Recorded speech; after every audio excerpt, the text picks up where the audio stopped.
Hey guys, Andy Irwin here of the Irwin Brothers, one of the filmmakers behind the new movie I Can Only Imagine. And you're listening to On Faith's Edge with my good friend Joe Taylor. She said, look right here.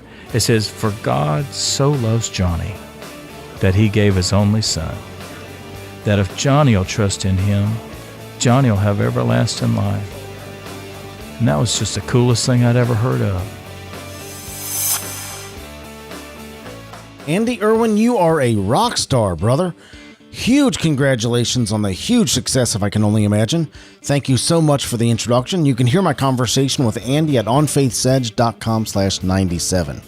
That's onfaithsedge.com/97. I Can Only Imagine has grossed over $100 million so far. That's on an $8 million budget. Huge success for independent faith-based films. Congratulations, Andy. That's what happens when you produce high-quality film with a meaningful message. Very well done, Andy. Welcome to the 112th episode of On Faith's Edge. My name is Joe Taylor, recovering atheist and your servant in Jesus Christ. This is your place to hear conversations about God and living a life of faith in Jesus Christ. I have a great show for you today with Grammy Award winner, country music superstar, John Berry. I was a big fan of John's back in the 90s, and we'll discuss his work with the new film, Beautifully Broken. John talks a great deal about his faith and a very challenging time for his family as he went through a drastic character change and how he came through that. The focus of today's show is the new film, Beautifully Broken. This weekend, the movie releases in more than 600 theaters nationwide. Go see this movie, man. It is a beautiful, beautiful movie. It's the true story of three fathers, one American and two Rwandan, who will stop at nothing to protect their children. As the three men fight to save their families, their lives become intertwined in an unlikely journey across the globe, where they learn the healing power of forgiveness and reconciliation. Up first, the director of Beautifully Broken, Eric Welch, stops in to share the vision of the movie and its important message. Eric is certainly no stranger to filmmaking. He's a Billboard and Dove-winning music video director who has worked with Toby, Mack, Mercy Me, Mandisa, Carrie Underwood, Tim McGraw, and believe it or not, Kid Rock. He's currently nominated for a 2018 Dove Award for his latest video with Toby Mack. Everyone is broken in some way, Andrea. No clay has ever become a beautiful pot without going through a little fire. Something terrible happened to me. I haven't told anyone. Just because you see no tears does not mean the person has not cried. Beautifully Broken. A refugee's escape. Militia soldiers are going door to door. You have to get your family out now. A prisoner's promise. Why hasn't he come back? Warring will not bring him through that door any sooner. And a daughter's painful secret converge in this inspiring true story of hope. Something is different with her. Listen to me. We are losing her! Why is my family falling apart? I thought I put it all in your hands. As three fathers fight to save their families, their lives become intertwined in an incredible journey of forgiveness and redemption. God has shown me that our legacy is built from the pain and struggles we endure. You must learn to forgive yourself. Who knows how God will use your pain to touch others? Holding on to the past will only destroy what lays before us. Three families, two different worlds, one incredible true story. Forgiveness is the only way I know how to let go. If you believe God orders our steps, who are we to say no when he opens a door? I love you. God sees much beauty in the broken, and I believe helping others always leads to healing. Beautifully Broken. In theaters August 24th. BeautifullyBrokenMovie.com. Beautifully Broken, obviously a very powerful movie, Eric. It's great to be here. Thank you very much for having me on. The film is an exciting adventure of three families and how they overcome different varying levels of trauma in their lives. It's a true story, and it's a journey mainly through the eyes of William Wizerwa, who in the first 10 minutes of the film struggles to protect his family through the Rwandan genocide. That really is a launch pad of where we start with our story. And the movie basically asks the questions, how far would one go to protect those they love? And the three families have to answer that question with each father. One went to Africa, one went to America, and one went to prison. And so it's really following the journey of three families from two completely different worlds and in one incredible true story. And William has to flee Africa to start a new life in America, but he has to leave his family behind. And that's the first hurdle and challenge that he faces, where once he gets to America, he meets Randy Hartley, and through their friendship, they end up saving each other's families. And then there's a third family involved, but I kind of let that be a little mysterious so that there's some kind of excitement and energy about what happens in the film between all three families. You're most known for your video work. You've worked with Toby, Mack, Mercy Me, Mandisa, Carrie Underwood, Tim McGraw, Kid Rock. Yep. How does a guy that's a self-proclaimed edit rat, how do you get involved with a movie like Beautifully Broken? I had done several music videos for a producer who has produced music in town named Chuck Howard. And Chuck is just a great guy. And he had done several number one hits for multiple artists. And I did a few music videos, and he liked the music videos, liked the way I work. And he was transitioning out of music into the film world. And he started producing films, and he just got really involved in that, and he's kept threatening me, one of these days you're going to direct one of my movies. And I'm like, oh, okay, well, people say all kinds of things, you just wait until you're standing on the set until you really believe it, so, but he kept saying that. And so over the course of years, we would talk here and there, and one day he came to me with this script, Beautifully Broken. The idea of following three families in parallel journeys was intriguing to me, but also I had spent some time in Nigeria, Africa. And so, I find the people of Africa beautiful people, wonderful, charming, loving people. And the idea to work on a film that covered that culture and had stories in America and in Africa really intrigued me, and excited about the idea of possibly filming something about Africa. You live in Nashville, Tennessee, actually very close to Randy Hartley and the Hartley family. Do you know the Hartley family?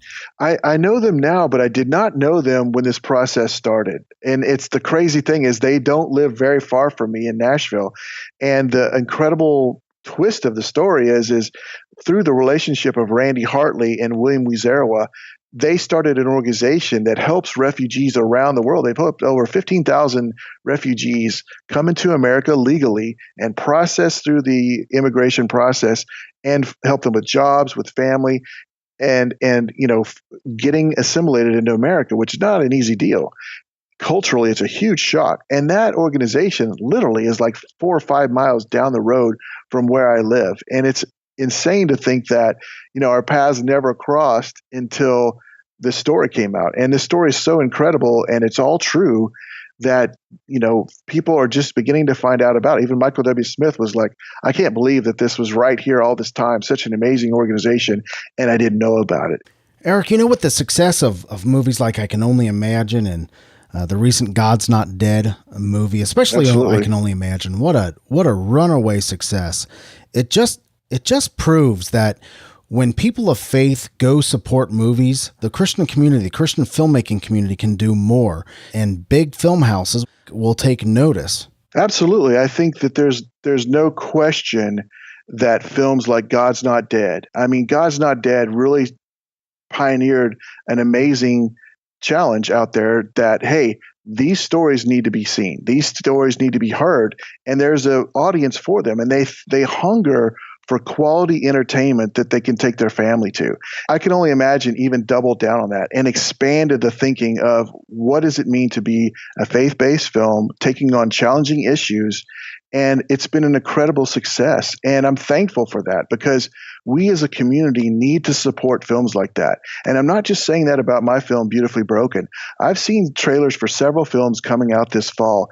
And if people of faith in the community will get behind this type of entertainment and rally and support and create momentum like they did with God's Not Dead, like they did with I Can Only Imagine, rallying behind these films, showing Hollywood, showing our culture that, hey, we cherish and value these type of films. We're hungry for this. And that's only going to happen if we get out and support these type of films.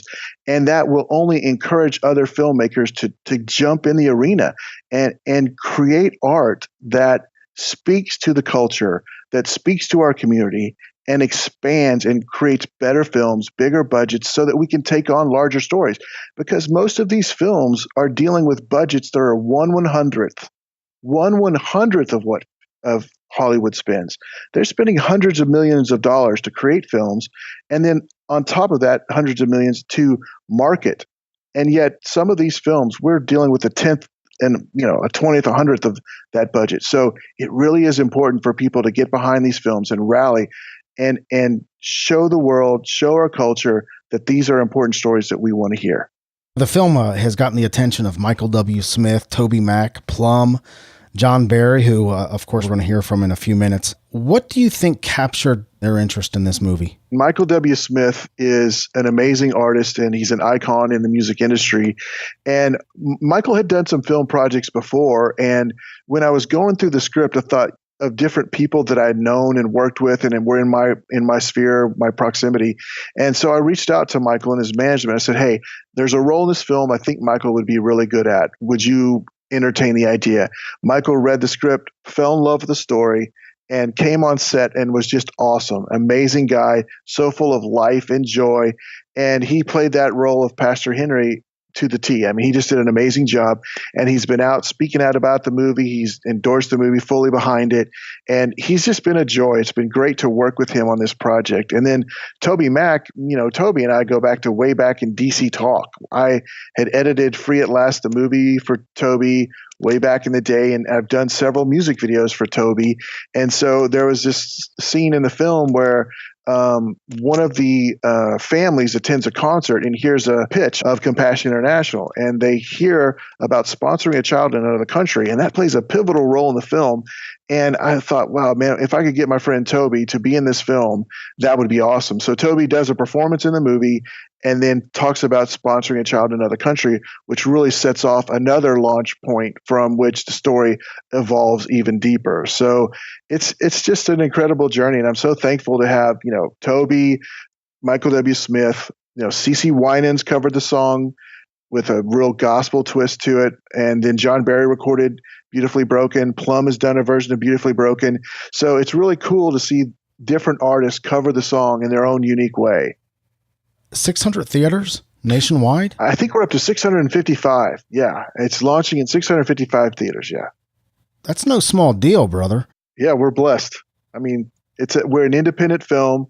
We had a very small budget, micro budget compared to what Hollywood spends, but we were able to capture the heart of a story that is moving people. We've had pre-screenings with different organizations and various church organizations as well, and people come out of this film moved, and hearing their stories of, that was my life. I went through the same thing that this person went through. I went through the same thing the father did, or the daughter did, or my daughter experienced that thing.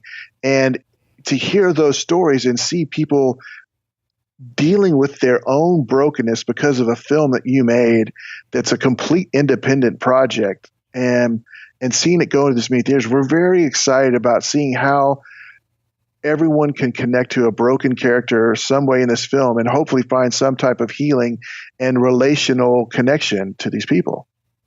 So how were you personally affected in directing this movie? It was a learning experience, first of all. Obviously jumping from music videos, which you most of the time film in one day, jumping into literally filming a music video every day for 2 months in 2 countries, that was a stretching experience. But I think also the inspiration of the 2 men in this movie, I've gotten to know the real William Wazerwa, and I've gotten to know the real Randy Hartley. And William is a unsung, quiet, soft hero. He doesn't say much, but man, when he says it, you feel it. And he doesn't walk around saying these what we call Williamisms every day, but he says things like, just because you see no tears doesn't mean a person hasn't cried. And he throws these one-liners out throughout the film that really make you think about how you look at other people. He's amazing like that. And then Randy, the real Randy, this man has not only a heart for God, but his heart for God has really extended into this film in terms of this man went through a lot of challenges, not only in his personal life, but with his family, with his daughter, an estranged daughter going through troubled times. And he's putting that on screen because he says, I believe that my story can help people walk through their lives. And I also believe that the story of William Muzzero needs to be heard. He goes, my friendship with William has changed my life and changed the world. And I feel like that friendship needs to be seen and challenge people in what they're doing with their lives and that they can make it. If William Muzzero can come from Rwanda, start all over again and find God's grace through the process, then there's hope for other people and what they're going through. So when all is said and done, folks are leaving the theater. How do you hope they're changed by this movie? Everyone in life either goes through trauma and tough times, brokenness, times when they can't see the light at the end of the tunnel, or they know someone who has. And this film follows three families. That means you've got men who are fathers, women who are mothers and trying to see their families through traumatizing times. And then the teenagers in the film also face their own rough hardships. And each one of those people has a connection point that I think people are finding their own story in. And I hope that people will realize that no matter what your social, economic, racial background, no matter what nationality or country you're from, we all have stories that we could share and find healing and hope in if we open up to one another. And that's what the film really is about, is that even in our brokenness, through sharing our stories, opening up to one another, we can make those scars that of our past beautiful and have a wonderful future. And who knows what can happen with your future. No matter what your past, no matter what your scars are, God can make your scars beautiful and heal your brokenness if you just allow that to happen. And who knows what can happen with your future if you just allow that healing process to take place.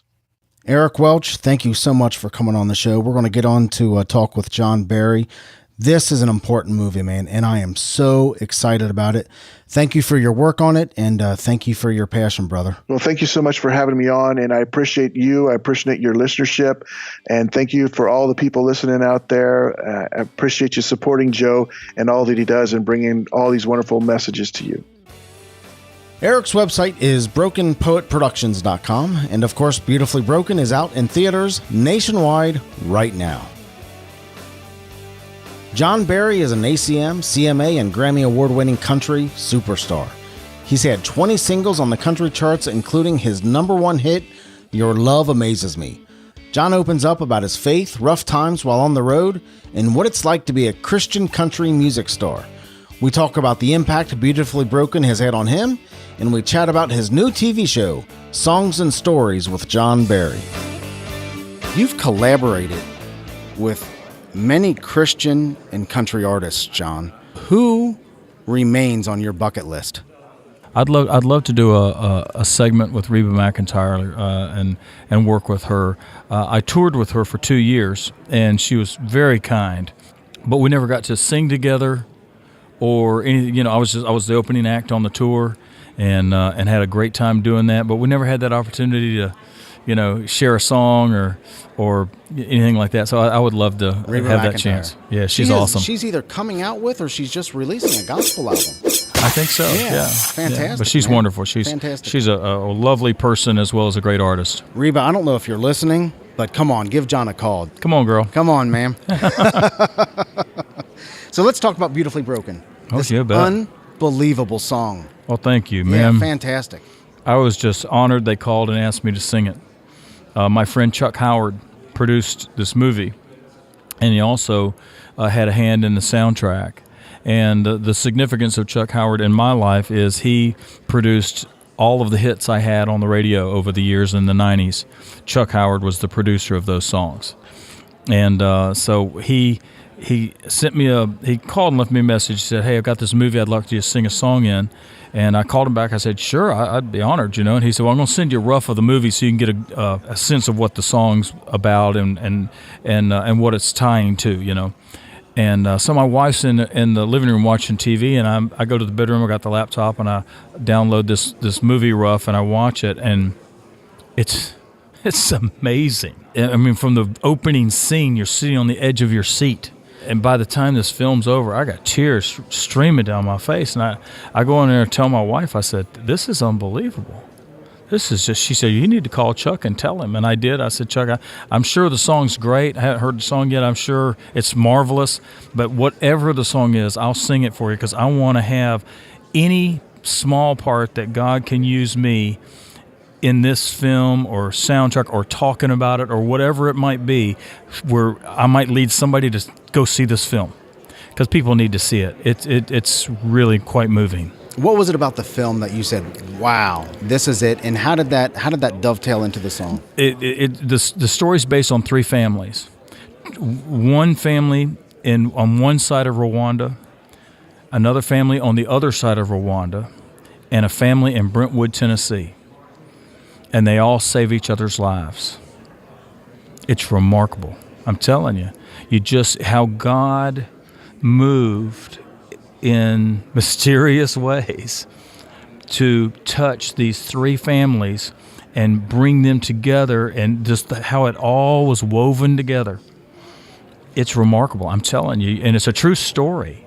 But this film opens with the cleansing, as they tried to call it, of Rwanda, with the unbelievable murders that took place, and those opening scenes are just almost horrifying, and just to think they're not making this up, but it was quite remarkable how God worked in such horror, but he was still there. You signed up for the song.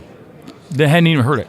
Didn't hear it, didn't know the words, didn't know anything about it. Of course, a trusted producer sent it to you and asked you to be involved in it. Yeah. When you first read the lyrics to the song, what stood out about this song that you said, man, I'm glad I did this? Well, it's a mixture of things, not only lyrics, but melody. I mean, it's one of those songs that just... I just had to sing, I had to lend my voice to this song, and they've done a couple of different versions of it, and they're all wonderful, and my version's a little different. The track that they produced, Chuck he knows my range, he knows where I sing, and they produced this track. He knew what I was going to do when we got in there, and man, it just all came together. And as a matter of fact, when they sent me the final mix, I had to call Chuck and tell him, I said, Chuck, that's what I've always wanted to sound like. I said, that's just what I've always wanted, that sound right there, that record, that's what I wanted. All my life, that's what I've wanted to sound like. So now I'm trying to talk him into going and cutting a full-length album with me again. So this movie and this song has really touched you. Oh, yeah. It's really, people aren't going to believe it. I mean, it's such a great movie. I mean, it really is a life-changing kind of movie. Yeah, people are gonna. If you don't want that in your life, don't go see this movie.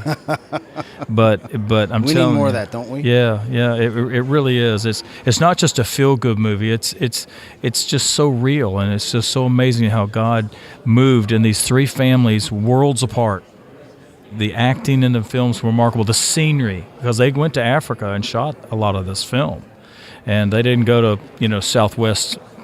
California, they went to Africa and shot this, and a lot of locals are in the film, and that sort of thing. So it's very realistic, and it's pretty cool. Matter of fact, it wouldn't surprise me if there are adults in this film from Rwanda that were children when all that was taking place. How moving, how surreal, and how moving that must be for them, that they're trying to get that story out of what happened to these people, and the horror of what happened, how God is using that now to change lives. I really have always believed that God uses all circumstances to draw people to Him. No matter what, He's just trying to get your attention. And it sounds like Beautifully Broken is going to get the attention that God wants. I think so. He loves us so much. He wants us to look at Him. And it's gotten your attention, man. Oh yeah, just wants us to look to Him in all things that we do and all that we need, and it's pretty cool. Your faith is obviously important to you, John. Country music is known for God, country, and family values. Yeah. It's also known for getting drunk, jail, and fighting. Yeah, there is that. What is it like being a Christian country music star in that industry? There are a lot of believers in country music that I know, a lot of people within the industry. I have my walls that I run up against, and I expect them, because Satan is not going to go quietly into the night.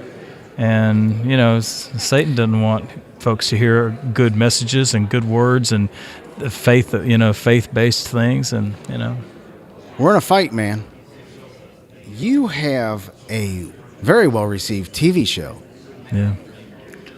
That is almost a Where Are They Now of country music stars. I mean, people like Tracy Lawrence and Pam Tillis, Colin Ray, Neil McCoy, as well as maybe a dozen other guests. Tell us about Songs and Stories with John Berry. Well, a number of years ago, 2002 to be exact, 16 years ago, my piano player at the time and my wife Robin and I went out and did 6 or 7 shows over a 2-week period of time, just playing these little small theaters and big club listening room clubs, you know, and it was so much fun. We started adding a few dates, started getting calls for dates, and it turned into a 22-month run and a 2-disc set. We started recording these shows just to hear what we had, you know, and it was so much fun, and people dug it, and they dug the stories I would tell about these songs. So we put out this 2-disc set called Songs and Stories, and that was back in 2003, I think the album came out, if I'm not mistaken. I can't remember exactly what year it was. And then every year we would pull out a 2-week period of time, we go do these little Songs and Stories dates. And then folks started asking if we had any of the stories written out. So my wife made it a project to go and listen to the CDs and transcribe out the stories I would tell. And then I took them and tried to stretch them and add more things to try and make it a good read. And then my wife collected pictures from everywhere. She scoured through our family pictures and just all these things and found pictures that were either directly related to the story or at least somewhere close, you know.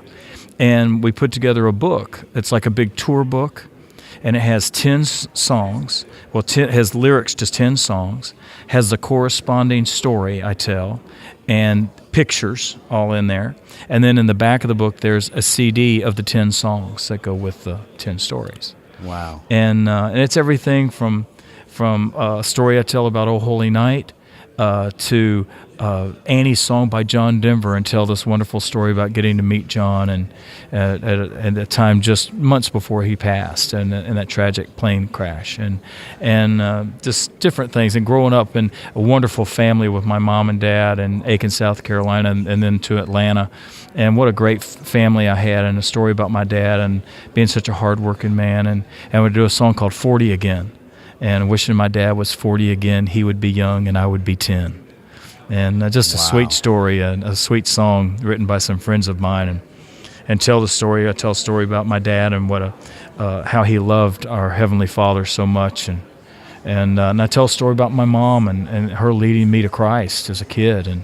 And I talk about the when my mom passed away and how hard that was as a family, you know, losing my mom at 52 years old, and I was like 20, but as a young man to watch my father grieve, but watch him turn to God for the peace that he needed, was a wonderful lesson for a young man to watch. So it was. So we just have some great stories in that book, and then as we just started doing some. I started doing some live broadcasts online, Facebook Live, from my back porch. And I would just do a song and a story every now and then. And it just got huge response. And so we started talking about having friends come over and sit on the back porch and do the show. And then they said, well, you know, why don't we do this? And we came up with the idea of doing it with a live audience and with a live band to create that energy. And there are a number of singer-songwriter shows where there's 2 guys sitting on stools talking about songs, that sort of, but we wanted to do it with a band, so it had that energy, and also with a nice live audience. Right. And we went to Douglas Corner and shot our first series. And the significance of Douglas Corner is that's where I did my first industry showcase and my only industry showcase, where I ended up getting a record deal. Wow. And that was 25 years ago to the month, last May, that I did that showcase at Douglas Corner. and got a record deal. And 25 years later, we're there shooting this TV special. So it was really fun. It's neat, man. Yeah. Like I said, some of the people that I just love from back when I started listening to country music is Tracy Lawrence and Pam Tillis and Neil McCoy. Yeah. Neil McCoy and Wink, man, it just brings back memories. We had Daryl Worley last night taping, and also last night we have a new show this year in the series. It's a new artist show. We had 3 young artists that came on the show. One is Preston James, who's a wonderful guitar player and singer, young kid, 17 years old. And he does this kind of rock country, a little rockabilly kind of feel. And then we had Blaine Howard, who if people should check out a song he's got out on YouTube called Promise to Love Her. He's had like 5 million views. He doesn't have a record deal. Gosh. Yeah. This wonderful song he wrote for his wife, and they played it at the first dance at their wedding, and they filmed all that, and they put a video together, and it's wonderful. And the premise is he's talking to the girl's dad, and he's promising to love her, and then when they have a child, he's promising to love that child, and it's a wonderful song. And then our third new artist guest last night was a young man named Sean Thomas. His last name is Berry. And he's our middle son, our middle child. Sean is a wonderful young artist, and we're so proud of him. And he's writing some wonderful songs, and really he's got his own unique thing going on. And he lives out in East Texas. And John, you're obviously proud of him coming into the business and the way he's coming into the business. Yeah, I'm very proud of him, and he's really a talented young man. And on the other side of that, his younger brother is our drummer. He's been playing drums for me for the past 3 years now. And he's 21 years old. He's so when a are year we going younger. to see a Berry family tour? Well, we do it. My wife sings with us, and matter of fact, we were on tour together a couple of years ago, and Sean was opening the show for us, and then he played guitar with us during our show. And afterwards, we were visiting with these folks out in the lobby, and I met Tim and Christy Barnett. Okay. And Christy's sister, met her. And we're sitting there, and Sean's there, and Christy's sister says, "Sean, you need to meet my niece. You're 2 peas in a pod." They got married a year ago, New Year's Eve. Isn't that something? And cool. Tim and Christy have become dear, dear friends. So they're not just in-laws. They're dear friends, and we just love them to death. Matter of fact, they're staying at our house this week while we're here filming the show. That's fantastic, Yeah, man. Sweet people. But God just keeps making life better and better. Well, that's a bumper sticker. God keeps making life better and better. The movie is beautifully broken. The song is beautifully broken. Can we take just a few seconds and listen to a snippet of the song? Sure, please. Every tear, every doubt, every time you're down and out, when you're hurt, feeling shame, or you're numb and all your pain, when you think you've lost your way, or you're too far gone to pray, he's still waiting there to say, you're beautifully broken. You're made to be whole again. Even a million scars doesn't change who you are. God's still working. John, how did you come to believe in Jesus Christ? I was about 10 years old, and I came home from school one day, and I don't know exactly what it was, but there was just something, a lot on my heart, a lot on my mind. And my mom was sitting out on the side porch of our house, and she was reading something, a magazine or something. And I went out there, and I was sort of scuffing my feet around, like a little fella didn't know quite what to say, And my mama, she set her magazine down. She said, "Johnny, what's on your mind?" And I said, "Nothing, Mama." She said, "Come here, Johnny." I sat down on the porch swing next to her. And she put her arm around my shoulder, and she pulled me close to her, and she said, "Tell Mama what's wrong. I know something's bothering you." I said, "Mama, I've just been thinking a lot about what they've been teaching me in Sunday school, and I don't understand. They've been teaching me about Jesus down on a cross, and there's blood everywhere, and there's a ghost involved, and it scares me to death." And she laughed, and she said, "Honey, it's the sweetest story ever told." And there was a Bible there on our porch. And my mom, she opened it up and she shared a few Bible verses with me and tried to explain it to me in a way I could really understand it, you know. But the one Bible verse that stood out was John 3:16. And like I said, I'd gone to church my whole little life. I knew John 3:16. I mean, I'd gone to church Sunday morning, Sunday night, Wednesday night, and any time church doors were open. And it was on a cross stitch in our family room. I knew John 3:16, but she read it different. She said, look right here. It says, for God so loves Johnny that he gave his only son, that if Johnny will trust in him, Johnny will have everlasting life. And that was just the coolest thing I'd ever heard of. That whosoever and that all those big words at 10 years old, I didn't understand that. But God loving me so much, he'd send Jesus to make a way to him. That was just the coolest thing ever. And I just said a little prayer with my mom that day, asking God to forgive me of my sins and walk with me all the days of my life through the blood of Jesus. And then, you know. For God so loved Johnny. Yeah. For God so loved Joe. Yeah. Those are beautiful words, man. Yeah. Because it's a personal thing. And so, you know, it's a personal relationship with Jesus Christ. You've been a Christian a long time, man. Yeah. Have you ever had a time, especially as an adult Christian, that you questioned your faith? Pretty much since that day I said that prayer with my mom, I've been perfect. As all good Christians. As all good Christians are. Are you Baptist? Yeah. Yeah, I can tell. So cross stitch on the wall. You know what I mean? Wednesday nights. You know Sunday what I mean? nights. Oh, I fall every day. You know. Yeah. Fall every day. And I went through a time in my life when I was playing clubs and not that there's anything wrong going to the club. You know, ain't nothing wrong with that. It's, you know. But you know, there's ways of doing things and way of living your life that it's honoring God, you know. And I did not always honor God. Lived my life and sometimes on my own terms, and God would do things to get my attention. Yeah, my mom died when I was 20, and that kind of gets your attention a little bit, you know, and just makes you think about your life and what you're doing. And when I was 21, my brother had come home from college, from grad school, and I just sitting there talking to him about a few things. I said, man, I just need something to slow me down. Things are just getting a little crazy. And we talked for a little while, and then I decided I was going to go up to this little restaurant I would go to a lot and get a bite to eat, and I did that. And then I was going to this record store to go check out something. I don't remember what. I was driving through the parking lot on my motorcycle, and a lady ran a stop sign and hit me and broke both my legs and my left hip. So something did slow me down. My gosh. So be careful what you ask for. And I can remember as it healed.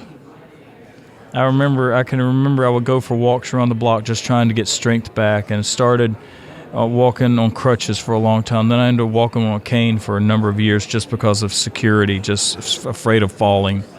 And but I can remember walking around that block one day as I was just trying to get some exercise, and I said, God, don't let the pain completely ever go away. Let the tinge be there from time to time to remind me that it's, you know, I'm not invincible and that I need you. And every now and then there'll be a little sharp jolt through my leg, you know. That'll tweak you. Yeah. And then 1997, that year of touring, we did 260 shows. Well, actually, let's back up a little bit. 1992, I got my record deal. In 94, I had my single "Your Love Amazes Me" came out in early that year, and small little hit by John Berry. Yeah. And in late January, I started not feeling my best. February, it just kept getting worse. Headaches increasing. By the end of February, I was not eating. And my wife, Robin, who sang with me, and our daughter, Taylor Marie, who was on the road with us, and her mama, who toured with us, Carol, who traveled with us, I just felt a little cramped. They just need to go home. They didn't need to be out here. Sent them home. Robin was pregnant with our second child, Sean. And by late March, I quit calling home. early April, I was a shadow of who I used to be. On April 28th that morning, I got a phone call from Robin. I was going weeks without calling her. By April 28th, she called me. She said, Sean's going to be born today. She found me on the road somehow. I said, that's great. Let me know how it goes. I did not care. And broke her heart. And about 3 minutes later, my mother-in-law's on the phone with my road manager. She said, I don't care what he's on. I don't care what he's doing. I don't care who he's doing. You get him on a plane today. When Carol talks, most people listen. She's that kind of lady. So I got on a plane. I don't remember flying to Atlanta. I don't remember renting a car. I don't remember driving to Athens. I remember being in the hospital, vaguely. And I walked in to see Robin, and she didn't recognize me when I first walked in. I'd lost 65 pounds. Pale skin. And visited with her for a while and saw the baby and was unimpressed and just didn't care. She said, you want to take Sean back to the nursery for me? I said, sure. So I took him back, and I was walking back down the hall, headed to her room, and I didn't want to go. And I felt so sick. I sat down on the floor. This nurse saw me, that knew me, and she sat down next to me, and she said, John, what's going on? Are you feeling all right? And I said, no, I'm not. She said, well, so she started asking questions like a good nurse would do, and asked me about my dad's health and all that. And I said, did you do anything you recall about his health? I said, the only thing I know is he's been healthy, except in 1957 he survived a brain aneurysm. She said, well, that's odd at that time. What about your mom? I said, well, she passed away in 81 from a brain aneurysm. Man, they had me on a gurney so fast, going to the emergency room. And they did a CAT scan, and they found it wasn't an aneurysm, but in the third ventricle in my brain where the fluid drains down the spinal column, right next to it was a little cyst about the size of the end of your pinky, and it had fallen over, leaned over from the fluid, and the fluid kept kind of pushing it over, and it stopped it up. Fluid had built up on my brain and caused unbelievable headaches, loss of appetite, change of personality. On May the 10th of 94, that morning I had brain surgery, and they did fiber optic surgery, drilled 2 little holes, went in one with a laser, one with a fiber optic camera, plotted a course, poked a hole in it with that laser, and I woke up and I was me. My gosh, John. And my wife went from being deserted and abandoned to having to be my nurse. My dad, during that difficult time, had told Robin, he said, you promised to love him. Love is not a feeling you have. Love is a choice you make. I'm hoping you'll choose to love my son. And she chose to. And she loved me all the way through it. She didn't like me very much, but she loved me through it all. I have one last question Sure, for you as buddy. we wrap up here, John. What would you say to that person that is right on faith's edge, making that choice to believe or not to believe in God? I read a quote this week from Billy Graham. He said, I've never met anyone who has regretted committing their life to God and Christ. Is that not a great quote? I've never met a person who has regretted giving their life to Christ. I don't think we can say anything more than that. Amazing conversation, John. Thank you, my friend. The project is Beautifully Broken, the movie and the song, both amazing. John, thanks for hanging out with us. Thank you. Good to be with you. God bless you, brother. You too. John's website is johnberry.com. The song Beautifully Broken is available right now on Amazon.com. These links can be found in today's show notes at onfaithsedge.com/112. That's onfaithsedge.com/112. I love bringing you engaging conversations about faith. If this show entertained you, encouraged you, or informed you in any way whatsoever, would you consider financially backing the show? The best way to do that right now is to use any Amazon link at onfaithsedge.com. Now, we're going to get a modest commission for your purchase, but it won't cost you a penny more. Remember, Beautifully Broken is out in theaters nationwide right now. That'll wrap up today's show. Thank you to John Berry and Eric Welch for being with us. And of course, thank you for listening. You mean a lot to me, and you mean a lot to this show. Remember, God is real. He loves you, and so do I. God bless. Thank you for listening to On Faith's Edge. You can subscribe to the show via iTunes, Stitcher Internet Radio, or your favorite podcast app on Android, Apple, or Windows devices. To reach out to Joe or leave comments about the show, visit onfaithsedge.com. You're important to us, and we would love to hear from you.